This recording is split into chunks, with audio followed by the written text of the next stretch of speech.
Have you ever asked yourself, what would I do if I had a heart attack while completely alone? It's a frightening thought, and unfortunately, it happens more often than we'd like to think. Many people assume they'll have time to react, or that someone nearby will step in to help. But the truth is, during a heart attack, the first few minutes are absolutely critical. What you do or don't do in those moments could mean the difference between life and death.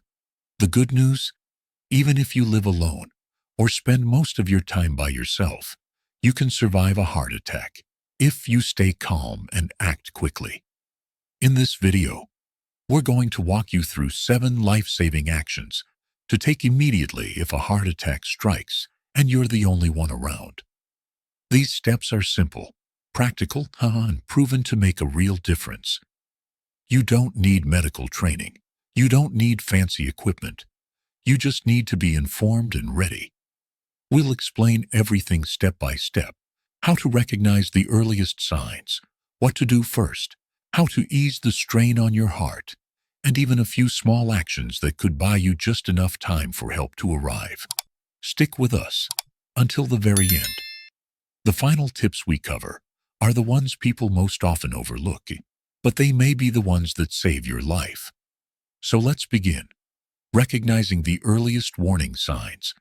The first and most important step in surviving a heart attack alone is being able to recognize the warning signs, not just in your chest, but throughout your body. Most of us imagine a dramatic scene, someone clutching their chest in agony, like in a movie. But real heart attacks often start much more subtly, and those early signs are easy to dismiss until it's too late.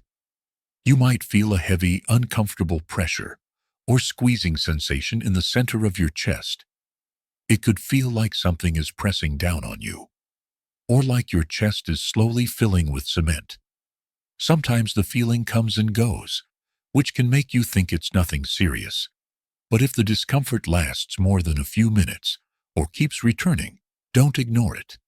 There are other signs to watch for too, like shortness of breath. Even if you don't feel chest pain, you may feel like you've just walked up a flight of stairs, even if you're sitting still. Some people feel pain or discomfort in the arms, shoulders, neck, or jaw. Others may break out in a cold sweat, feel lightheaded, or suddenly nauseated and dizzy.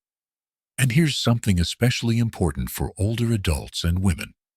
Your pain may not center in the chest at all. It might show up as pressure in your back or abdomen, or a deep fatigue that feels unusual. Let me give you an example.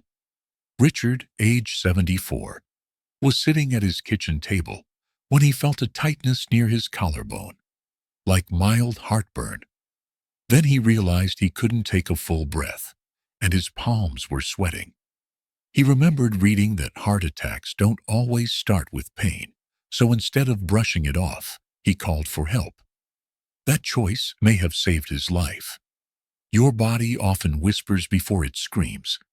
Those whispers, tightness, pressure, fatigue, breathlessness, are your window of opportunity. If you wait for the dramatic chest-clutching moment, it might already be too late. So the next time something feels off, especially if it's a combination of pressure, breathing trouble, or sudden weakness, stop. Don't power through. Don't tell yourself it's indigestion or that you'll wait and see. Recognizing those early signs is your first real shot at survival. Take them seriously, even if they seem small. Your life could depend on it. Calling emergency services immediately. The moment you suspect you're having a heart attack, your next step must be immediate. Call 911. Don't wait to see if the symptoms pass. Don't try to drive yourself, and don't worry about overreacting. Calling emergency services is the most effective and fastest way to get life-saving help. Time is muscle. The longer your heart is starved of oxygen, the more permanent damage it takes. But when you call 911, trained professionals are already on their way, bringing critical tools, medications, and experience with them. If your condition worsens suddenly, which it often does, they can act immediately. But if you're driving yourself, you may lose consciousness behind the wheel, putting yourself and others in danger. Let me share another story. Linda, age 78, felt a strange ache in her shoulder, followed by waves of nausea and a cold sweat. She almost called her son first, but then she remembered what a nurse once told her. If you're alone and think you're having a heart attack, call 911 first. Talk to your family later. She made the call. By the time the ambulance arrived, her symptoms had intensified, but the paramedics were ready. That decision saved her life. And here's something important to know. You don't have to be certain you're having a heart attack to call for help. Emergency responders would rather arrive and find out it's something less serious than arrive too late. So keep your phone nearby and easy to reach, especially if you live alone. Learn how to activate the emergency call function, even if your phone is locked. It could save your life. And if you found this video helpful so far, please comment number 2 below to let me know you're still with us. And if you haven't already, consider subscribing and turning on the notification bell so you don't miss future videos. Your support helps us keep sharing essential health knowledge just like this. Chewing an aspirin, slowly and calmly. After you've called for help, there's one more thing you can do that's backed by decades of medical evidence. Chew an aspirin. Not swallow, chew. And do it calmly. If you're not allergic and you're not taking a medication that would make it unsafe, chew a standard 325 milligram aspirin tablet right away. This small step can dramatically improve your chances of survival. Aspirin works by thinning your blood.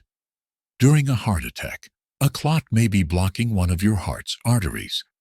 Chewing aspirin helps slow the clot's growth or even begin to break it down. By chewing instead of swallowing whole, the aspirin enters your bloodstream faster, potentially within minutes.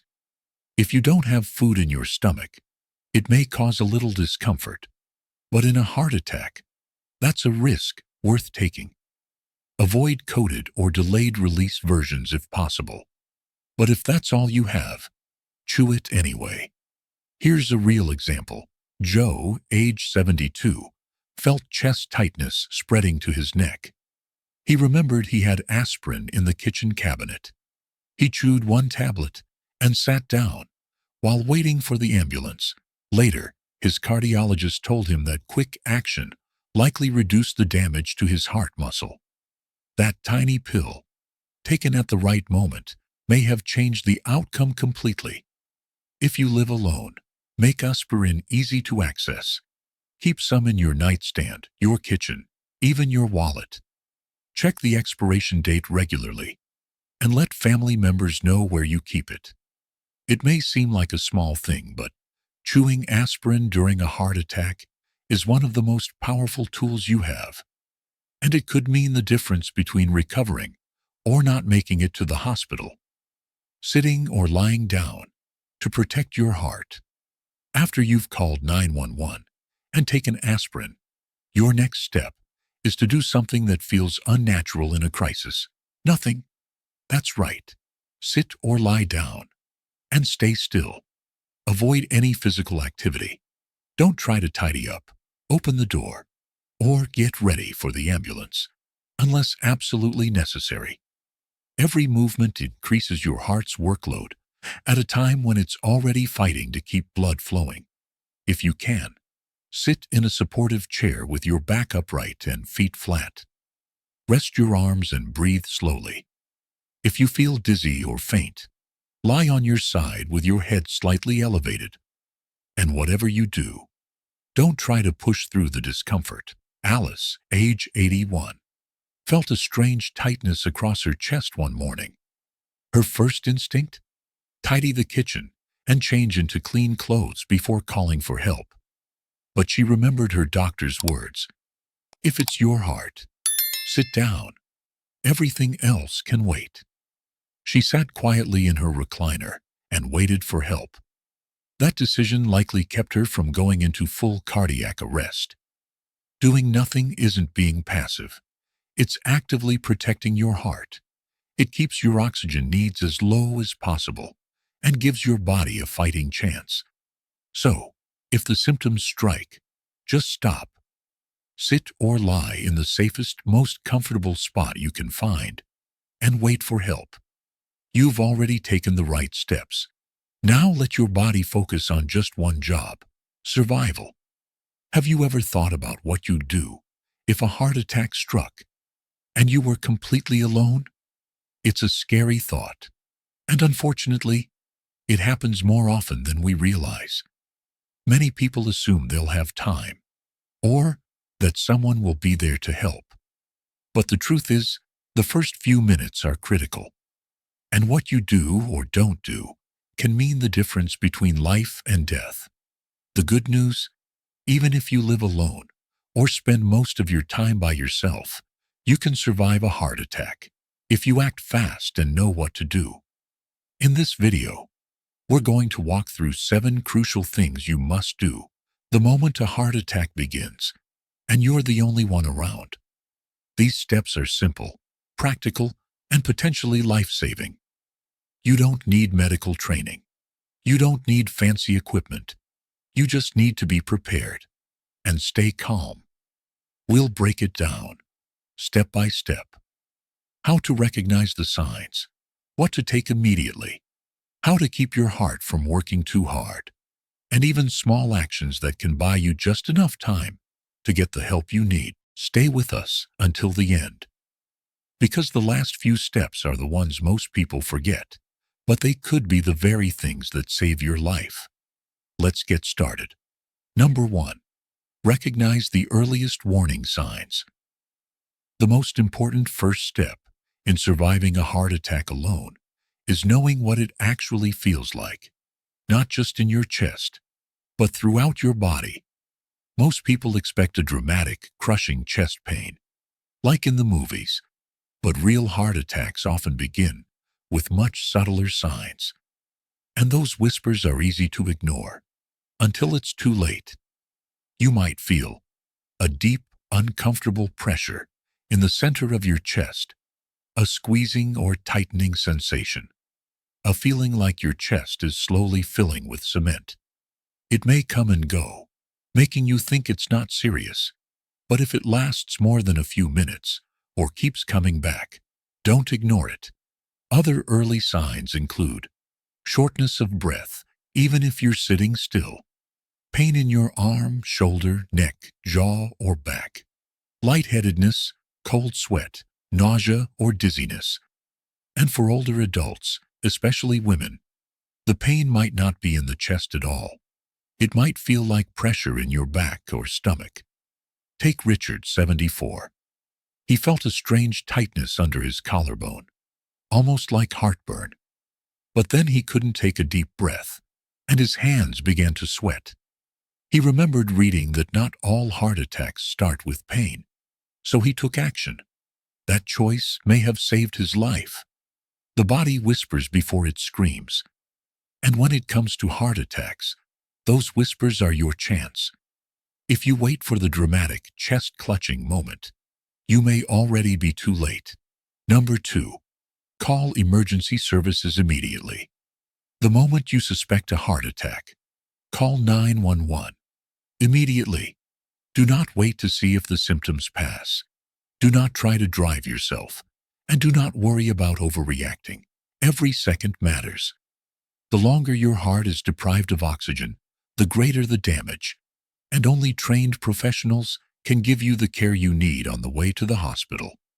If your symptoms worsen quickly, which they often do, you may not be able to help yourself. That's why driving is dangerous.